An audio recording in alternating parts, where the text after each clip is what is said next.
For those who don't know, I have a sister. Because she's 8 years older than me, not a lot of people know that. Everybody assumes I'm a weird only child when I'm actually the better second child. Anyway, she's recently shared some news with me and my mother. So, my sister and I are basically opposites when it comes to our opinions about dogs. As I said in my favorite dog breeds video, I like so many dog breeds that I had trouble making a top 10 list of my favorites, because there's so many I like. My sister, on the other hand, doesn't like enough dog breeds to be able to make a top 10 list of her favorites. It's not that she doesn't like dogs. It's a little hard to explain. She judges a dog solely on appearance unless she's had the opportunity to meet the dog IRL. She seems to know that the dog could win her over and get her to like it, but she doesn't seem to want to get attached. I try to encourage her to like more dog breeds because life is easier if you like more things, but I'm usually out of luck. I can't reiterate enough, she does love dogs. She's obsessed with Lola, but for her to like a dog breed is like getting on a VIP list. And at the top of her VIP list is the French Bulldog. She sends me tons of cute French Bulldog videos, and she has a dream board with French Bulldogs on it.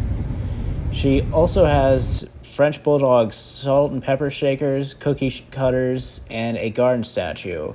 Her announcement to us was that she was finally ready to adopt her first French Bulldog puppy.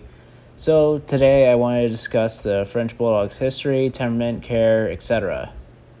So it's the 1800s, and the old warrior-like Bulldog was becoming out of favor. Fanciers desired to reshape the Bulldog from fighter to lovable companion. This led to the creation of many breeds such as the English Bulldog, the Bull Terrier, and a toy Bulldog.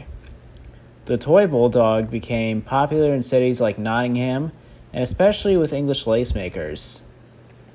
The Industrial Revolution threatened the lace-making industry, so they relocated to France and took their Bulldogs with them. They would later introduce several other breeds to their lines and give the new breed Bulldog Français. The French Bulldog became very popular in Paris and was associated with the cafe lifestyle, for being an adorable companion when their owner is out for a cup of tea. American fanciers of the breed actually contributed to the dog's appearance by making the bat ear appearance the standard as opposed to the droopy rose ear look that the breed also had. This led to the French Bulldog becoming instantly recognizable. I know everybody loves bizarre history facts, so here's one. During its rise in popularity, the French Bulldog also became associated with ladies of the night. The dogs wore fancy collars with real badger fur, and they would act as conversation starters in the brothels. That's just hilarious to me. Shyness was a big enough problem in the French brothels that they brought dogs to start interactions, because that's apparently necessary. But you don't have to hang around brothels if you want to see a French Bulldog. In America, they are the fourth most popular dog breed according to the AKC.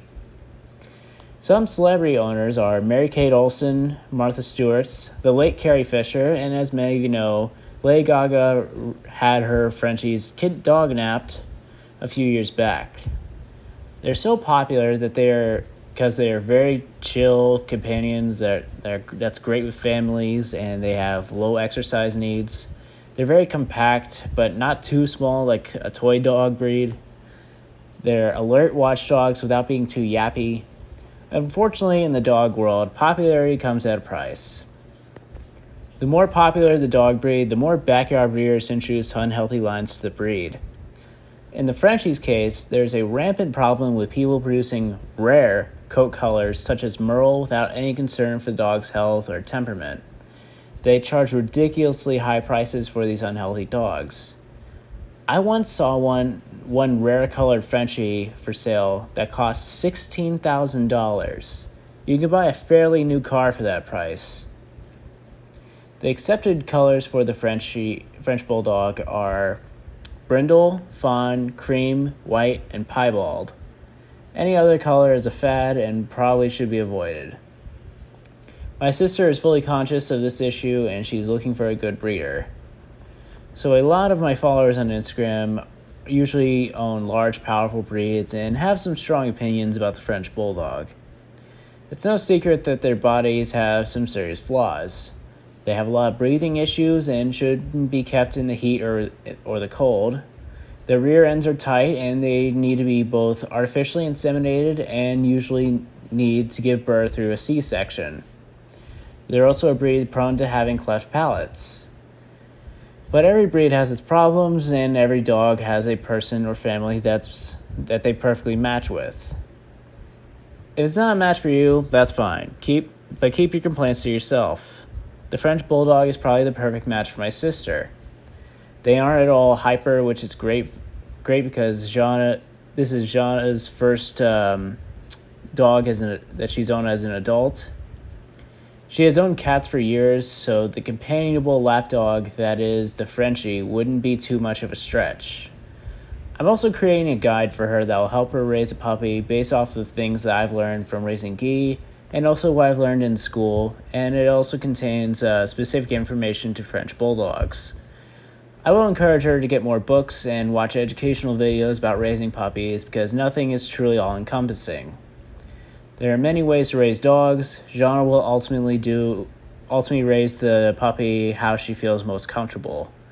Here are a few more facts regarding care for French Bulldogs. As I've said, they don't do well in extreme heat or cold. Give them a sweater if they have to go outside in the winter, and keep them in the air conditioning in the summer. French Bulldogs can't swim, so never leave one near a pool unsupervised, even if it has a life jacket. Know their limits. A Frenchie will give up on their walk if they go too far, and they'll just lie there until you pick them up. Don't overfeed them because it'll be very difficult for them to lose the weight because they're so inactive. They tend to gulp a lot of air, and that leads to a lot of farting. Feeding them sweet peppers will help reduce their flatulence a little.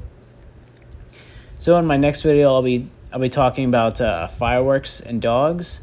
It's probably stuff you already know, but it's worth repeating. Oh, and Jean's a very good hairstylist. Check out her Instagram in the caption of this video.